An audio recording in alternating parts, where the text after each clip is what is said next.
our exponential function, but now we want to know how to differentiate this function. How do we differentiate an exponential? Well, whenever we want to create a way of differentiating, we go back to first principles. So function x would be a to the power of x. Function x plus h would be a to the power of x plus h. Putting it into our first principles formula, we end up with the limit as h approaches 0, a to the power of x plus h minus a to the power of x.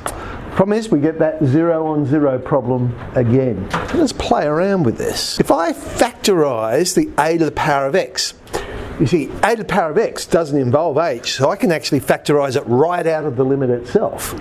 So now I just want to work out what is the limit as a to the power of h minus 1 over h as h approaches 0. Now I'm going to play around with that. I'm going to rewrite it as a to the power of 0 plus h minus a to the power of 0. That would be the same thing. Why would I do that? Because it's in that form of function, not x plus h, but 0 plus h, minus function not x, but function 0. So that would be the derivative at 0. So in other words, we know this limit will be the slope of the tangent at x equals 0. That gives us a way of finding our derivative. So function x is a to the power of x.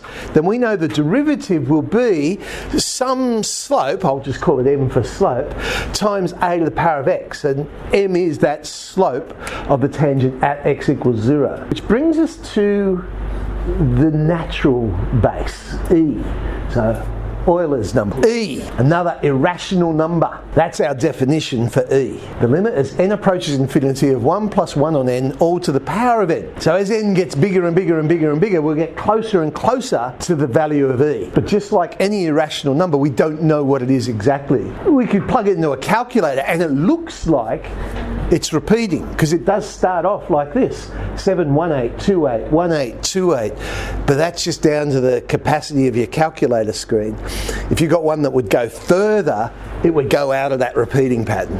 So it doesn't actually repeat. The nice thing about the exponential function base e, we know at x equals 0 it has a slope of 1, which makes our derivative very nice. If function x is e to the power of x, remember we said it was going to be the slope at x equals 0 times, in this case, e to the x. Well, the slope at 0 we just said was 1. So the derivative is also e to the power of x. So the nice thing about the exponential function that is base e is that basically the slope is always equal to the height above the x-axis, or the y value if you like. So in other words, the derivative of x is always the y value for e to the power of x. So obviously it's not true for other functions, but for e to the power of x. Let's just look at this lovely number e. E cubed, wow, it's just a matter of punching into our calculator. E, remember, is just a number. And to 3 decimal places it turns out to be 20.086. If we had to draw 5 minus e to the minus x, we can use all our ideas, the basic curve, y equals e to the x. I'm going to reflect it in the y-axis because we've got negative x. But then I'm also going to reflect it in the x-axis because I've got minus that function. So it's now down there. And then finally, I would shift it up 5 and we end up with our curve. That's all we're going to do today on that.